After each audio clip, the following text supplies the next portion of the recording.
What do you call a book with missing chapters, missing passages, missing verses, missing phrases, missing words, and countless changes? Well, the Arabic word for a book like that is Quran. What do you call scholars who tell you that a book with missing chapters, missing passages, missing verses, missing phrases, missing words, and countless changes has nevertheless been perfectly and miraculously preserved? You call them liars. Practically every Muslim you'll ever meet will tell you that the Quran has been perfectly preserved right down to the letter from the time it was revealed to Muhammad. What's interesting is that the further you go back in Islamic history, the more you find Muslims admitting that the Quran has changed. If you go all the way back to the companions of Muhammad, they had endless stories about how they failed miserably to preserve the Quran. Let's look at an example. In Sahih Muslim 2286, Muhammad's companion Abu Musa talks to the Quran reciters of Basra, a city in Iraq, and he tells them about two lost chapters of the Quran. Abu Harb ibn Abu al-Aswad reported on the authority of his father that Abu Musa al-Ash'ari sent for the reciters of Basra. They came to him, and they were 300 in number. They recited the Quran, and he said, "You are the best among the inhabitants of Basra, for you are the reciters among them. So continue to recite it. But bear in mind that your reciting for a long time may not harden your hearts, as were hardened the hearts of those before you. We used to recite a surah which resembled in length and severity to Surah Bara'at. I have, however, forgotten it, with the exception of this, which I remember out of it. If there were two valleys full of riches for the son of Adam, he would long for a third valley, and nothing would fill the stomach of the son of Adam but dust. And we used to recite a surah which resembled one of the surahs of Musabihat, and I have forgotten it, but remember this much out of it. O people who believe, why do you say that which you do not practice?" which is similar to Surah 61, verse 2 of the Quran, "and that is recorded in your necks as a witness against you, and you would be asked about it on the day of resurrection," which is similar to Surah 17, verse 13 of the Quran. So Abu Musa, one of Muhammad's companions, who converted to Islam in Mecca and was later the governor of Basra, called in 300 Quran reciters. He basically tells them, "I know how awful it is sitting around reciting the Quran. I know you're probably sick of it, because we got sick of it too, and we learned the Quran from Muhammad himself. But you have to keep reciting it anyway, otherwise you'll forget parts of it like we did." Notice, he says that Muhammad's companions forgot 2 chapters of the Quran because they hardened their hearts. But even though Muslims forgot these 2 chapters, Abu Musa still remembers a few things about them.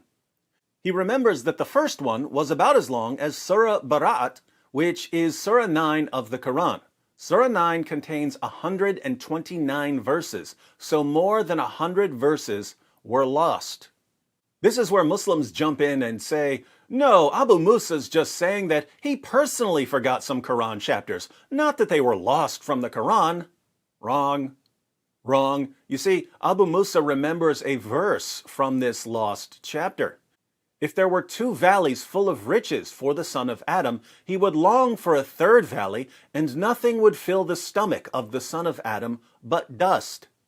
Now, Muslims, can you show us this verse in today's Quran? Of course you can't. The entire chapter was lost because Muhammad's companions were too lazy to recite it. They hardened their hearts. But that's not all they forgot. There was another chapter which contained the words, "O people who believe, why do you say that which you do not practice?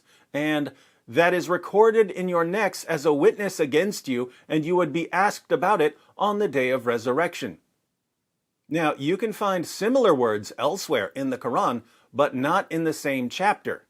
So here again, an entire chapter is missing from the Quran. The chapters of Musabihat are significantly shorter than Surah 9, but we can estimate the length of the lost chapter based on the other chapters of Musabihat. I'm guessing that this lost chapter contained somewhere in the area of 20 verses. So, if somewhere around 129 verses were lost when one chapter was forgotten, and another 20 or so verses were lost when another chapter was forgotten, that's about 150 more Quran verses that were in the Quran during the time of Muhammad but aren't in the Quran today.